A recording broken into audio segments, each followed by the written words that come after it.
comum encontrar pessoas com dúvidas sobre a forma como devem ser cobrados os honorários advocatícios. E não são poucos os que hesitam e até mesmo desistem de contratar um advogado ou de entrar com um processo por medo de sofrer cobranças abusivas. Mas o que pouca gente sabe é que até mesmo os honorários são regidos por uma lei específica da profissão. E é justamente sobre esse assunto que o quadro Direito em Pauta de hoje irá tratar. E para saber melhor como deve ser feito o contrato de honorários estipulado entre clientes e advogados, eu converso agora ao vivo com a vice-presidente da Ordem dos Advogados do Brasil de Mato Grosso, Cláudia Aquino. Bom dia e obrigada pela presença. Bom dia, ouvinte. É um prazer, uma honra estar aqui com vocês. Cláudia, eu sou uma cliente, contrato um advogado, independente de qual seja o motivo, enfim. Qual que é o primeiro cuidado que eu tenho que ter? O que deve ser estar muito bem claro entre o advogado e o cliente, né? A recomendação primeira é que seja firmado um contrato expresso, escrito. Então, quando você for contratar um advogado, tudo aquilo que for combinado, principalmente em relação ao pagamento, seja numa primeira fase em que você entra com o processo, se houver acordo, para recursos em segunda instância ou não, que tudo isso esteja estipulado expressamente, escrito, as partes assinam, testemunhas assinam esse contrato para que futuramente não haja nenhuma dúvida em relação ao quanto deve ser pago ao advogado pelos serviços prestados. Agora, existe uma tabela, tem essa lei específica, eu queria que a senhora falasse, que é a 8.096 de 94 e também um código de ética que rege a profissão de vocês, né? Exatamente. No nosso código de ética, lá nós temos estipulado como deve ser feita essa cobrança de honorários em relação, dizendo que, mais resumidamente, que o advogado ele não pode receber mais do que o cliente, ou seja, a cobrança até 50% de honorários é devidamente contratada, especificada, esclarecida, ela é legal. Até 50%? Até 50%. Isso está no nosso código de ética. E também diz que o advogado não pode cobrar menos do que está estabelecido na nossa tabela de honorários. Nós temos uma tabela de valor mínimo, não é o valor máximo, é o valor mínimo de honorários que o advogado deve cobrar para que não haja o aviltamento na cobrança de honorários, desvalorizando a profissão. Pode falar. Essa tabela, inclusive, pode ser consultada até pelos clientes para saber o valor mínimo que deve ser cobrado. Ela está no site da OAB. No lado direito, nós temos um link, tabela de honorários, para todos os tipos de causas, procedimentos administrativos, consultas. Uma outra situação que envolve também a questão dos honorários quando recebe, se acaso o juiz dá o ganho de causa, tem um valor para o cliente receber e esse cliente não recebe esse valor. É uma situação que infelizmente também acontece. Pode até ser casos isolados, mas acontece, né?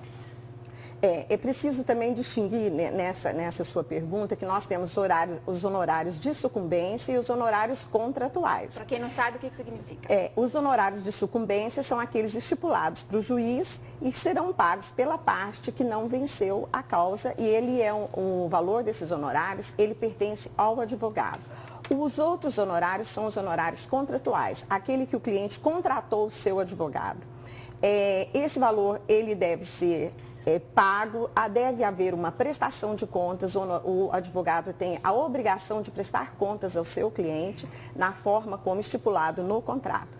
Caso haja um desvio de conduta do advogado em relação a essa prestação de contas, a esse acerto com o cliente, cada um fique com a sua parte que foi contratado. A Ordem dos Advogados do Brasil, ela que pune o advogado, é ela que tem obrigação de fazer essa fiscalização, receber as denúncias, né? E assim proceder, instaura-se um processo administrativo para julgar e avaliar realmente se o advogado teve ou não um desvio de conduta. Agora, eu sou cliente, percebo que essa cobrança que me foi feita é uma cobrança abusiva. Qual o procedimento que eu tenho que adotar? Através da denúncia na OAB? A quem recorrer? Qual o primeiro passo, né?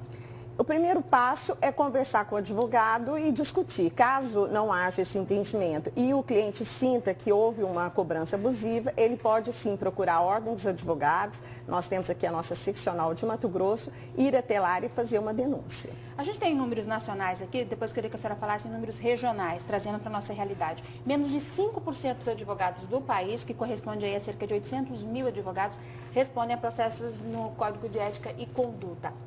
Aqui em Mato Grosso, como é que está esse número, né? Como é que vocês estão trabalhando com essa questão?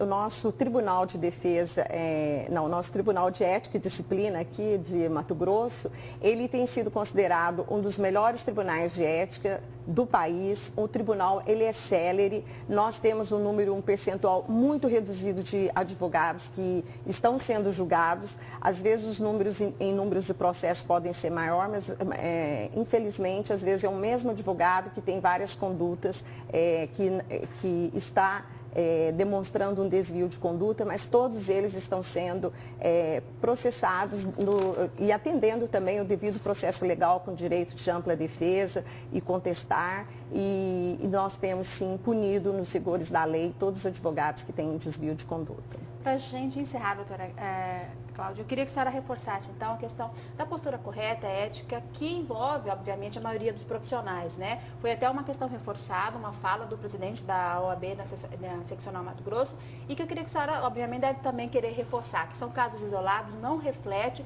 o que a categoria, da maneira como a categoria trabalha, né? Exatamente.